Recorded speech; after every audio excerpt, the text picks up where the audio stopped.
On February 12, 2024, a disturbing incident unfolded in Baton Rouge when a juvenile male placed a 911 call reporting that an infant was not breathing and no adults were present. The caller was unable to provide dispatch with an address as he stated that he did not know it. As a result, responding deputies had to knock on doors to find out exactly where the call came from. Around 3:45 p.m., they arrived at a home on O'Neill Lane where they found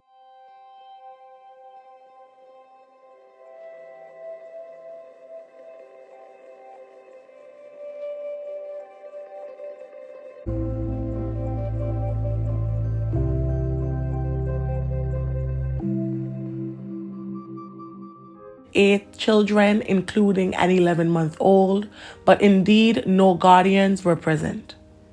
3-year-old Blessing Buckles was discovered unresponsive with visible bruising and cuts to her face and body. While deputies were at the home, Blessing's mother, Dineshia Yates, and her friend Terica Scott, both 26 years old, pulled into the driveway. Scott was identified as the mother of a 10-year-old male and aunt of a 12-year-old male who are also in the home. The women confessed to leaving the children unsupervised while they gambled at a casino. They further shared that they regularly engaged in this behavior. Yates also disclosed that they had been staying with Scott for 2 weeks prior to the incident. Emergency personnel administered aid and rushed Blessing to Olal Children's Hospital, where medical assessments confirmed that the injuries, including a brain bleed, were indicative of blunt force trauma. As the investigation got rolling, Terica acknowledged her 12-year-old nephew's history of violence against other children. Court documents showed that Dineshia also admitted to witnessing bruises on one of her other daughters after being left alone with the unidentified boy, and admitted that she failed to act on her children's pleas for help. Tragically, Blessing succumbed to her injuries 2 days later on Valentine's Day. An autopsy would later confirm that her life ended as a result of the blunt force injuries and her passing was ruled a homicide. East Baton Rouge Sheriff Sid Gautreaux referred to the case as devastating, also sharing his thoughts and prayers for Blessing and the others involved.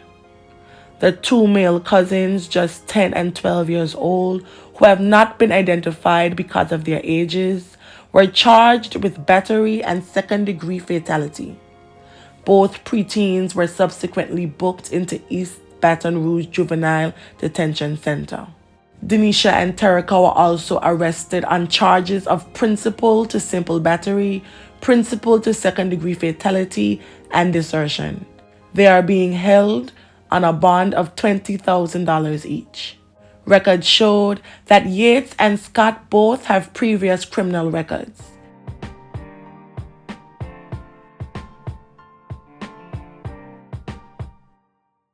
Yates has been arrested multiple times for theft.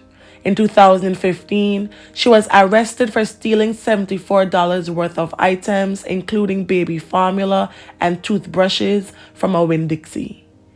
During the investigation, store managers informed law enforcement that she frequently stole from the store. In 2017, Dineshia was arrested for stealing twice. She was accused of stealing $20 worth of clothes from a Walmart.